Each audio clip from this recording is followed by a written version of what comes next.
नमस्कार विद्यार्थी मित्रांनो, मी खिमराज चामोशीकर तुमचं सर्वांचं टेक्स्टबुक सुपर कोचिंग मध्ये स्वागत करतोय. आज आपण डिस्कस करणार आहोत की कोणती जर कॉम्पिटिटिव्ह एक्झाम म्हणजे स्पर्धा परीक्षा जर क्रॅक करायची आहे तर त्यासाठी मी तुम्हाला 4 मुख्यतः स्ट्रॅटेजी सांगणार आहोत आणि ते स्ट्रॅटेजी तुम्हाला फॉलो करायचीच आहे तरच परीक्षा आहे ती लवकर क्रॅक होईल. अदरवाईज होणार काय की मॅक्झिमम विद्यार्थी आपण बघतो आणि स्पेशली एमपीएससी आणि युपीएससी मध्ये तर ही संख्या तर खूप जास्त आहे की बऱ्याच विद्यार्थ्यांना 4 वर्ष 5 वर्ष 6 वर्ष लावतात. आणि होतं काय की तेवढ्या वर्षामध्ये काहींची परीक्षा क्लिअर पण होते आणि काहींची होत पण नाही. पण मला हे पण म्हणायचंय की जर तुम्ही 4-5 वर्ष देत असणार तर प्रोबॅबिलिटी तर वाढणार आहे. कारण काय सिंपल आहे, तुम्ही असं सर्व अभ्यास केले या 4-5 वर्षांमध्ये जो परीक्षेसाठी कामाचं पण आहे आणि जो परीक्षेसाठी कामाचं नाही पण आहे. त्यामुळे एवढं सारा अभ्यास झाल्यानंतर ऑब्व्हियस आहे की परीक्षा क्लिअर करणे त्याची शक्यता आहे ती वाढेल. बरोबर. आणि म्हणून जर तुम्हाला लवकरात लवकर क्रॅक करायचे तर एकच पर्याय आहे की परीक्षा काय आहे ते समजून घ्या आणि परीक्षा काय हे जर समजलं तर एक्झाम ओरिएंटेड अभ्यास करा की काय परीक्षेला गरजेचं आहे. हे ज्यांनी ओळखलं त्याची परीक्षा लवकर क्लिअर होईल. अदरवाईज मला बरेच विद्यार्थी विचारतात की सर 4 तास अभ्यास करू की 8 तास अभ्यास करू, सर किती तास अभ्यास करावा लागेल. अरे 4 तास अभ्यास करणारा पास होतो आणि 8 तास अभ्यास करणारा नापास होतो. ही पण कंडिशन आहे. बरोबर. आणि म्हणून वेळ हा मुद्दा नाहीये, आपल्याला ती परीक्षा समजणे आणि परीक्षेची जी रिक्वायरमेंट आहे ती समजणे सर्वात जास्त गरजेचं आहे. तर आज तुम्हाला ना त्याबद्दल क्लिअर लक्षात येईल. आपण बेसिक पासून डिस्कस करू की नेमकी स्पर्धा परीक्षा म्हणजे नेमकं काय. ठीक आहे. पण त्याआधी माझा नंबर इथे दिलेला आहे. मी तुम्हाला सिलेबस पासून एमपीएससी आणि युपीएससीच्या सिलेबस पासून जर तुम्हाला प्रॉपर स्ट्रॅटेजी आणि आन्सर रायटिंग कसं करायचंय या रिलेटेड कोणतीही क्वेरीज आहे माझ्या या नंबरला कॉन्टॅक्ट करता येईल. माझा जो विषय आहे तो सायन्स अँड टेक्नॉलॉजी आहे, विज्ञान आणि तंत्रज्ञान, त्या रिलेटेड क्वेरीज आहे. तुम्हाला कंटेंट हवाय, नोट्स हवाय तरी पण माझ्या या नंबरला कॉन्टॅक्ट करा. सोबत मी एक सायन्स साठी व्हॉट्सअप ग्रुप तयार केलाय, त्यासाठी पण याच नंबरला कॉन्टॅक्ट करता येईल आणि बॅच साठी सुद्धा. ठीक आहे. आणि खाली तुम्हाला टेलिग्राम चॅनल दिलेला आहे ज्यावर माझ्या सर्व सेशनचे अपडेट्स आहेत, पीडीएफ आहेत, सर्व मी तिथं शेअर करत असतो. सर्वात पहिला मुद्दा आहे तो म्हणजेच काय की स्पर्धा परीक्षा म्हणजे खरंच काय. मला सांगा की स्पर्धा म्हणजे नेमकं काय. परीक्षा राहूया, परीक्षा तर आपण देतोच आणि परीक्षा काय आपल्याला सर्वांना माहिती आहे. पण स्पर्धा म्हणजे नेमकं काय, याला इंग्लिशमध्ये रेस म्हणू है ना. आणि रेस म्हणजे नेमकं काय की 10 विद्यार्थी 10 मुलं जर रेसमध्ये धावत आहेत तर पहिला नंबर कोणाचा येईल, जो पहिला येणार. बरोबर. इथं मला सांगा की तो व्यक्ती तो स्पर्धक किती वेगाने धावलाय हे महत्वाचं आहे की तो किती स्पर्धकांच्या पुढे आहे हे महत्वाचं आहे. तो जर 9 जणांच्या पुढे असेल तरच तो पहिला येणार आहे. बरोबर. नेक्स्ट रेस मध्ये समजा असं आपण कन्सिडर करून की 2 रेस झालेत, आधी एक रेस झाली, पहिली रेस आणि दुसरी रेस. तो पहिल्या रेसमध्ये पण धावला आणि दुसऱ्या रेसमध्ये पण धावला, पण पहिल्या रेसमध्ये जे इतर 9 स्पर्धक होते ते वेगळे होते. पण दुसऱ्या रेसमध्ये जे 9 स्पर्धक होते ते त्याच्यापेक्षा जर फास्ट असतील तर ज्या वेगाने तो पहिल्या रेसमध्ये धावला त्या वेगाला काही अर्थ नाहीये, त्याला वेग वाढवावा लागणारच आहे. म्हणजे इथं वेगापेक्षा जास्त महत्वाचं हे आहे की आपण इतरांपेक्षा समोर आहोत की नाही. आणि आपल्याला नेहमी याचाच विचार करायचा आहे की ही एक स्पर्धा आहे. इथं आपल्याला मार्क्स किती मिळत आहेत यापेक्षा हे विचार करा की मला इतरांच्या पुढे कसं राहता येईल. इतरांच्या पुढे जर राहायचं आहे तर ऑब्व्हियस आहे की सर्व जे करतायत ते जर करत असाल तर इतरांच्या पुढे राहता येणार नाही, त्यांसोबत सोबतच राहू आपण, है ना. म्हणजे सर्वच जण जे करतायत, सर्वजण जे पुस्तक वाचतायत, सर्वजण जे नोट्स वापरत आहेत तेच आपण करतोय, काही वेगळं करत नाही आहोत, है ना. बरं. तर काहीतरी तर वेगळं करावं लागेल आपल्याला, काहीतरी तर अशी स्ट्रॅटेजी असं प्लॅनिंग करावं लागेल की आपल्याला कसं जास्तीत जास्त एक्झाम ओरिएंटेड बनता येईल. अदरवाईज रोज 8-10-12 तास अभ्यास करणारे खूप सारे आहेत. रोज तेच ते पुस्तक म्हणजे पॉलिटीसाठी लक्ष्मीकांत किंवा कोडंबे सरांची वाचतील, सायन्ससाठी कोणी मार्केटमधलं कुठलं एखादी पुस्तक आहे किंवा स्टेट बोर्ड एनसीआरटी वाचतील, है ना. हिस्ट्रीसाठी समाधान महाजन सरांचं वाचतील किंवा इतर कोणते वाचतील. ज्योग्राफीसाठी सौदी सरांचं जास्त फेमस आहे तर ते वाचतील. सर्वजण हेच वाचतील ना. मग इतरांच्या पुढे आपल्याला कसं राहता येईल, तर हे नक्कीच विचार करायला पाहिजे आपल्याला. मुद्दा क्लिअर झालाय सर्वांना, राईट. आणि मग हे जर तुम्हाला जर लक्षात, आणि अजून एक मुद्दा सांगतोय मी की कधीही जर तुम्हाला हे जर वाटत आहे एखादी टॉपिक वाचता वाचता की अरे हा जर टॉपिक मी जर सोडून दिल्यामागे कारण वेगळे असू शकतात. कदाचित तो टॉपिक तुम्हाला बोर वाटू शकतो, कदाचित तो टॉपिक कठीण वाटू शकतो, है ना. असे काहीतरी कारण असू शकतात. जर तो टॉपिक करता करता तुम्हाला वाटलं की अरे हा टॉपिक मी सोडून दिला, थोडी ना याच्यावरच प्रश्न येणार आहे, हे लक्षात ठेवा की कदाचित त्यावर जर प्रश्न आला तर तुमचे फक्त 1-2 मार्क कमी होणार यात ही बाब नाही आहे, तो टॉपिक करून इतर तुमच्या पुढे जात आहे हे नेहमी लक्षात ठेवा. कधी जर तुम्हाला असं वाटलं की अरे बोर होत आहे, आता 2 तास किंवा 4 तास कुठेतरी फिरून येतो किंवा आज अभ्यासच करत नाही, हे लक्षात ठेवा की कोणीतरी इतर हा अभ्यास करून आपल्या पुढे जात आहे, है ना. म्हणजे ही जी बाब आहे की स्पर्धा आहे, रेस आहे, ही बाब तुमच्या माइंड मध्ये जेवढी चांगल्या घुसेल तेवढं तुम्ही इतरांच्या पुढे राहणार आहात. करेक्ट. आणि यासाठी इतरांच्या पुढे राहण्यासाठी आपल्याला जसं सुरुवातीला सांगितलं मी की एक्झाम ओरिएंटेड अभ्यास करणं हे सर्वात मोठा टास्क आहे आणि त्याचीच गरज आहे. बाकी सगळेजण सारखंच करत आहेत, है ना. आणि म्हणून त्यासाठी मी 4 स्ट्रॅटेजी सांगणार आहे. 4 पॉइंट्स आपण डिस्कस करणार आहोत. 4ही पॉइंट्सवर खूप जास्त भर द्या. पहिलं आहे काय की तुम्हाला रियालिटी फेस करायचंय, है ना. बरेच विद्यार्थी असे असतात की परीक्षा काय आहे ना याकडे काही लक्ष राहत नाही, फक्त ते बुक्स आणि बुक्स वाचतात, है ना. त्यांना असं वाटतं की अरे याच पुस्तकातलं सगळं काही येणार आहे, पुस्तक मी काय एकदा रट्टा करून टाकलं की काही प्रॉब्लेमच नाही, है ना. पण स्पर्धा परीक्षांमध्ये तसं होत नाही. आपल्याला हे समजून घेणं गरजेचं आहे की स्पर्धा परीक्षाचं एमपीएससी आहे तर एमपीएससी द्वारे बुक्स दिलेले नाही आहेत, युपीएससी आहे तर युपीएससी द्वारे बुक्स दिलेले नाही आहेत.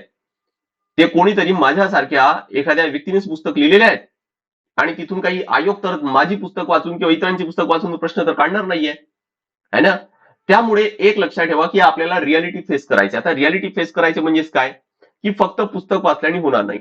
जर तुम्हाला प्रिलिम जर द्यायची आहे आणि ती जर एमसीक्यू पॅटर्न आहे तर तुम्हाला भरपूर एमसीक्यू सॉल्व्ह करायचेच आहेत, त्यात काही पर्यायच नाहीये. प्रयत्न करा की एक्झामच्या आधी 10,000 प्रश्न कसे सॉल्व्ह करता येईल. मला माहिती आहे की 10,000 आकडा खूप मोठा आहे, पण डुएबल आहे. जर तुम्हाला हे माहिती आहे की अरे मला मेन्स मध्ये आन्सर रायटिंग जर करायची आहे तर तुम्हाला आन्सर रायटिंग आतापासूनच करायचंय, तुम्हाला ती प्रॅक्टिस, ती तयारी आतापासूनच करायची आहे. ही रियालिटी आताच फेस करायचं आहे, करेक्ट. तरच जाऊन काय तर तुम्हाला पेपरमध्ये पाहिजे तो रिझल्ट आहे तो मिळेल, अदरवाईज होणार नाहीये.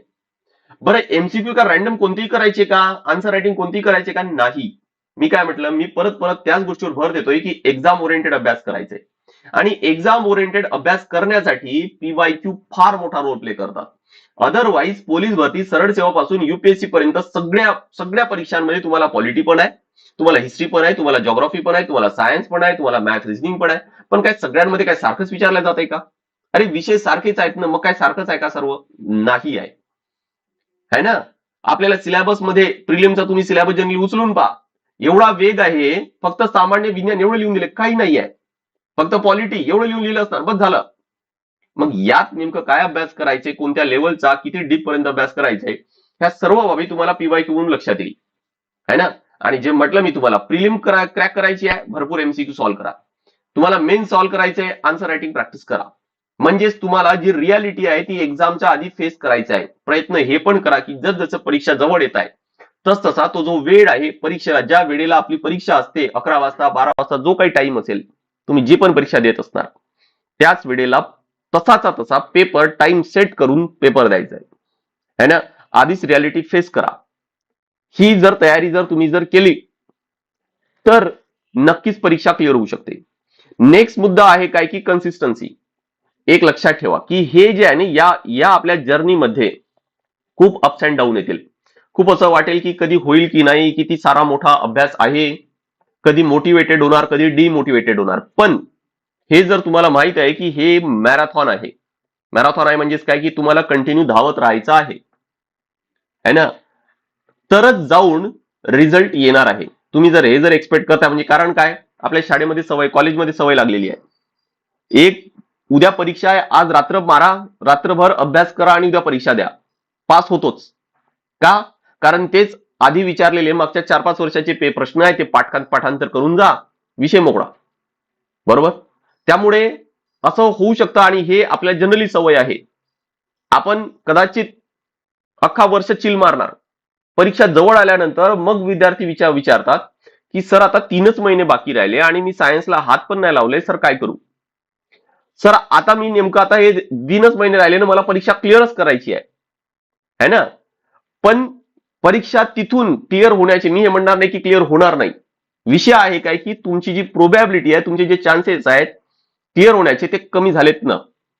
पण वर्षभर जर तुम्ही मॅरेथॉन सारखे कंटिन्युअसली रोज रोज रोज रोज थोडा थोडा थोडा थोडा जर अभ्यास करतात, नॉन स्टॉप कन्सिस्टन्सी म्हणतोय मी, रिझल्ट इथूनच येणार आहे, तरच जाऊन रिझल्ट येईल. नेक्स्ट आहे काय, तर तुम्हाला फोकस स्टडी पाहिजे, की एक्झाम ओरिएंटेडच अभ्यास करायचा आहे, असं नको व्हायला. आणि एस्पेशली काय, की हे एमपीएससी आणि युपीएससी मध्ये एक असा भ्रम आहे की या परीक्षांमध्ये काही विचारल्या जाऊ शकतो, एव्हरीथिंग एव्हरीथिंग अंडर द सन असं म्हटलं जातं. काही विचारलं जातं, काही शाश्वती नाही, काही गॅरंटी नाही की काय विचारल्या जाणार, सगळं अभ्यास करा. अरे सगळं जर अभ्यास करतो म्हटलं तर तुम्हाला 5-6 वर्ष तशीच लागणार आहेत. ठीक आहे, जर तुम्ही सगळ्या गोष्टी जर माहीत करून घेतो म्हटलं तर. पण जर तेच तुम्हाला 1-2 वर्षात जर क्लिअर करायचे तर काय करावं लागेल, त्यात तुम्हाला हाय इल्डिंग टॉपिक काढावे लागेल आणि त्यावर खूप जास्त फोकस करावं लागेल, तरच जाऊन रिझल्ट येईल पहिल्या किंवा दुसऱ्या अटेम्प्ट मध्ये. एक लक्षात ठेवा की इथं कधीतरी कट ऑफ हा आउट ऑफ लागलाय, पाहिलंय का तुम्ही? हा तर जवळपास 50-60% रेंजमध्ये असतो. चेक करून पहा. जर एखादी व्यक्ती आहे, हा जर सर्व काही माहीत करून घेण्याचा जर प्रयत्न करतोय, तर कोणीतरी तर असं असेल ना की त्यांनी पण तेच प्रयत्न केले, 4-5 वर्ष सुद्धा घातलेत आणि आउट ऑफ मार्क्स मिळाले. एकही मिळत नाही. कट ऑफ हा 50-60च्या रेंजमध्ये असतो आणि खूपच खूप कोणाला 70% मार्क मिळतील. मुद्दा समजलाय मी काय म्हणतोय? समजलं हे? त्यामुळे आपल्याला एक्झाम ओरिएंटेड आणि फोकस स्टडी असणं काय तर गरजेचं आहे. नेक्स्ट आहे की तुम्हाला लवकर परीक्षा जर क्रॅक करायची आहे, तर तुम्हाला हा एक चीट कोड सांगतोय. चीट कोड कोणता? एक अशी परीक्षा निवडा जे तुमच्या इंटरेस्टशी रिलेटेड आहे. जसं जर मला गणित, मॅथमॅटिक्स हा विषय चांगला आवडतो, शाळेमध्ये मला खूप तो आवडायचा. मला असं वाटते की जर मी बँकिंग सेक्टरमध्ये जर गेलो असतो तर माझी परीक्षा नक्की क्लिअर झाली असती. समजलंय तुम्हाला मी काय म्हणतोय? म्हणजे तुमचं जर इंटरेस्ट ज्या भागामध्ये आहे ना, तो जर तुम्ही जर केला, ती परीक्षा जर निवडली, तर तुम्हाला एक्झाम क्लिअर करणे हे जास्त सोपे आहे. त्यामुळे हा एक चिटकोड आपल्याला म्हणता येईल. हा एमपीएससी आणि युपीएससी तर असे आहेत की इथं जनरली तुम्हाला सगळेच विषय सारखेच यायला पाहिजेत. त्यामुळे एमपीएससी युपीएससी मध्ये कदाचित हा मुद्दा कामात येणार नाही, पण हा मुद्दा कामात येईल. तो मुद्दा म्हणजेच काय, की तुमचा सब्जेक्ट कोणत्यामध्ये जास्त इंटरेस्ट आहे. आता मी याचा अर्थ हे म्हणत नाहीये की एक विषय खूप चांगला करा आणि एक विषय तेवढं चांगलं करू नका, पण ऍटलिस्ट तुम्हाला ज्यामध्ये इंटरेस्ट आहे त्यामध्ये एनी हाऊ काही जरी झाले तरी पण मॅक्झिमम मार्क्स मिळायला पाहिजेत. आता जर मी 7-8 वर्षापासून जर सायन्स शिकवतोय आणि मी जर सायन्स जर परीक्षा द्यायला गेलो, तर मला असं वाटतं की मला 90% मार्क्स त्या पेपरमध्ये तर मिळायलाच पाहिजे सायन्सच्या भागांमध्ये. यामुळे काय होणार की कदाचित ज्या विद्यार्थ्यांमध्ये सायन्स चांगला नाहीये त्यापेक्षा मी तर पुढे राहणार या एका विषयाला घेऊन. कारण बघा, जे पण आपल्याला 7 विषय आहेत, एवढं तर शुअर आहे की 7ही विषय सर्वांचे चांगले असतील असं नाही. कुठंतरी एखादी व्यक्ती खूप पुढे जाईल, कोणी मागे राहील, कोणी दुसरा त्या विषयात पुढे जाईल तर तो दुसऱ्या कोणत्या विषयात मागे राहील. त्यामुळे आपल्याला इतरांच्या पुढे जायचे तर काही सब्जेक्ट जे आपल्या इंटरेस्टचे आहेत त्यामध्ये तर आपल्याला असे काहीचे मार्क्स द्यायचे आहेत, काही जरी झालं तरी पण त्यात मार्क्स कमी झाले नाहीच पाहिजे, याकडे फोकस करा. परत प्रश्न तोच आहे की आपल्याला इतरांच्या पुढे कसं जायचंय. रेस आहे ना, रेसमध्ये आपल्याला इतरांच्या पुढे जायचंय, काहीतरी तर चिट कोड आहे ते वापरावे लागतील आपल्याला, है ना. जवळ पावले टाकून वेगात धावा लागेल किंवा लांब लांब पावले टाकून इतरांच्या पुढे राहावं लागेल, काहीतरी तर करावं लागेल, बरोबर. Next, treat exam like a exam. बऱ्याचदा आणि एस्पेशली मी परत म्हणतोय की एमपीएससी आणि युपीएससी मध्ये जे मगाशीच मी एक्सप्लेन केलंय की आपण काय करतो की एमपीएससी आणि युपीएससीला असं कायचा कन्सिडर करतो की आपला बरेच विद्यार्थ्यांचा असा भ्रम आहे की यात काही विचारला जातो, त्यामुळे त्यांना काही पण द्या. म्हणजे ट्रिग्नॉमेट्रीवर कधी विचारले जात नाही, पण मला वाटतं की त्या विद्यार्थ्यांना ट्रिग्नॉमेट्री जरी दिलं ना तरी पण ते अभ्यास करत बसतील. खरं पाहिलं तर याची काहीच गरज नाहीये. का? कारण जर आपण सर्व जर अभ्यास करतो म्हटलं तर मग अवघड आहे. आपल्याला परीक्षेमध्ये हाय इल्डिंग काय आहे, काय एक्झाम ओरिएंटेड आहे, हे समजून घेणं सर्वात जास्त गरजेचं आहे. आणि या पूर्ण आजच्या सेशनमध्ये ना यावरच जास्त फोकस करा. हा भ्रम माइंड मधून काढून घ्या की सर्वच काही विचारलं येतं. सर्व विचारलं जरी जात असेल तरी पण त्या ऍटिट्यूडने परीक्षा क्लिअर होणार नाही आहे. तुम्हाला आउट ऑफ मार्क्स घ्यायचे नाहीच आहेत, तुम्हाला घ्यायचे आहेत कट ऑफ क्लिअर होईल एवढे मार्क्स. करेक्ट. आणि म्हणून कोणते हॉट टॉपिक्स आहेत ते शोधून काढणं आपलं गरजेचं आहे. कोणत्या भागावर जास्त प्रश्न विचारले जात आहेत किंवा एखाद्या भागावर कसं प्रश्न विचारला जात आहे ना. जो भाग युपीएससी मध्ये विचारला जाणार तो कदाचित ग्रुप बी, ग्रुप सी किंवा सरळ सेवामध्ये नाही विचारला जाणार आणि आपण सर्व तेच करत असणार. तर अवघड आहे. बरं, मी न हे पण पाहिलेत की इथून 20 वर्षाआधी, 25 वर्षाआधी कोणीतरी युपीएससीला किंवा एमपीएससीला शिकवत होतं आणि आजही तेच व्यक्ती शिकवत आहे. पण त्यांची जी लेवल आहे ना, अरे ती आता जी सरळ सेवेची लेवल आहे ती लेवल आहे. समजलं मी काय म्हणतोय? अरे विषय तेच आहेत, 20-25 वर्षाआधी पण तेच होते, आता पण तेच आहे. पण एक्झामची रिक्वायरमेंट बदललेली आहे आणि आपण काय करतो, आपण जे मार्केटमध्ये विकल्या जात आहे ते सगळंच जे काही युट्यूबला अवेलेबल आहे, जे काही एखाद्या पुस्तकात अवेलेबल आहे ते सगळंच अभ्यास करतो. आपल्याला स्वतः विचार करावा लागणार आहे. फार कमी विद्यार्थी आहेत हे सर्व अनालिसिस करतात आणि अभ्यास करतात.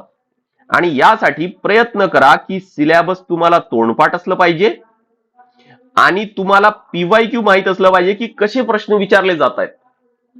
जर तुम्ही एखादी भाग जर अभ्यास करत आहात तर त्यावर प्रश्न तुम्हाला लगेच क्लिक व्हायला पाहिजे की अरे हा भाग आहे ना, तर यावर या प्रकारचे प्रश्न विचारले जाऊ शकतात. एवढा आपला इंट्युशन लेवल आहे ना तो वाढवायचा आहे, तरच जाऊन परीक्षा आहे ती क्लिअर होऊ शकते. क्लिअर होऊ शकते म्हणजे पहिल्या किंवा दुसऱ्या अटेम्प्ट मध्ये. 5-6 अटेम्प्ट नंतर तर प्रोबॅबिलिटी तर तशी पण वाढणार आहे. हा, तुम्हाला जर तेवढे जर वर्ष द्यायचे असतील तर मग सर्व तुम्हाला अभ्यास करता येईल. करेक्ट. आय होप की क्लिअर झालं असणार. मी माझा नंबर इथे दिलेला आहे. कोणतेही अजून या व्यतिरिक्त काही क्वेरीज आहेत तर यावर कॉन्टॅक्ट करता येईल. मग ते सिलेबस रिलेटेड असेल किंवा स्ट्रॅटेजी रिलेटेड किंवा सायन्स रिलेटेड. सोबत फेसबुकचा जो व्हॉट्सअप चॅनल आहे तो नक्की जॉईन करून ठेवा. आपल्याकडे जी बॅच आहे यशोदय 3.0 ज्यामध्ये आपण बेसिक म्हणजे एनसीआरटी पासून आन्सर रायटिंग पर्यंत सर्व कव्हर करतो. एमपीएससी, युपीएससी सर्व इथं कव्हर होईल. त्यानंतर सर्व लाईव्ह क्लासेस आणि अनलिमिटेड रेकॉर्डेड आहे. लाईफ टाइम व्हॅलिडिटी आहे, म्हणजे तुमचं सिलेक्शन होतपर्यंत तुम्हाला बॅच मिळणार आहे. मॉक टेस्ट आहे, स्टडी नोट्स आहे, प्रॅक्टिस क्वेश्चन्स आहेत, हे सर्व तुमचं इथं कव्हर होईल. 18 बुक सुद्धा इथं याच बॅच मध्ये तुम्हाला फ्री ऑफ कॉस्ट मिळणार आहे. त्यासाठी एक्स्ट्रा पैसे खर्च करायची गरज पडणार नाही. फार कमी किमतीमध्ये अवेलेबल आहे. मेंटॉरशिप प्रोग्राम पण आहे. डिस्काउंट तर भरपूर आहे, कमी किमतीमध्ये अवेलेबल आहे त्यामुळे, आणि नो कॉस्ट ईएमआय सुद्धा आहे. करेक्ट. आणि जर तुम्ही या वर्षी जर मेन्स, राज्यसेवा मेन्स जर देत असणार तर मग नक्की हा जो टेलिग्राम चॅनल आहे, क्यूआर कोड दाखवतोय किंवा टेलिग्रामचं नाव लक्षात ठेवा, राज्यसेवा मेन्स गुरुकुल, हा नक्की जॉईन करून ठेवा. कारण इथं रेग्युलर तुम्हाला आन्सर रायटिंगसाठी प्रश्न आहे, मॉडेल आन्सर्स आहेत, करंट अफेअर्स आहेत, हे सर्व जे आहेत ना ह्या सर्व मिळतील. त्यामुळे नक्की टेलिग्राम जॉईन करा. आणि जो आपला प्रोग्राम आहे मेन्सचा 2025 साठी यावर्षी देणारे जे मेन्सची एक्झाम आहे, कारण पहिल्यांदा रिटर्न होत आहे तर भरपूर प्रॅक्टिस असणं गरजेचं आहे. त्यामुळे डेली आन्सर आहे, तुमचे उत्तर चेक करून दिल्या जाणार आहे. युपीएससी मेनचे जे प्रिव्हियस इयर क्वेश्चन्स आहेत ते तुम्हाला इथे दिल्या जाणार आहे. करंट अफेअर्स आहे, डेली आहे, बाय मंथली आहे, ते सर्व मिळेल. वेळोवेळी तुम्हाला मेंटॉरचं गाईड सुद्धा मिळेल. त्यामुळे मेन्स क्लिअर करणे इथून आणि एक प्रॉपर स्टडी होईल तुमचं इथून, जर तुम्ही मेन्स 2025चा जर प्रोग्राम जर जॉईन करत आहात तर. सोबत जे सांगितलं मी तुम्हाला की इथंच तुम्हाला या प्रोग्राम मध्ये तुम्हाला करंट अफेअर्स मिळेल, टेस्ट सिरीज सुद्धा मिळेल. 10 फुल टेस्ट आहेत आणि 12 विषयानुसार टेस्ट आहे. मुख्य परीक्षेसाठी जे उत्तर लेखन आहे त्याचा सराव आहे आणि आन्सर रायटिंग जे आन्सर इव्हॅल्युएशन आहे ते सर्व तुम्हाला इथं मिळेल. आय होप की हे क्लिअर झालं असतं. तर नेक्स्ट सेशनला भेटूया आपण. This is all from my side. Thank you very much.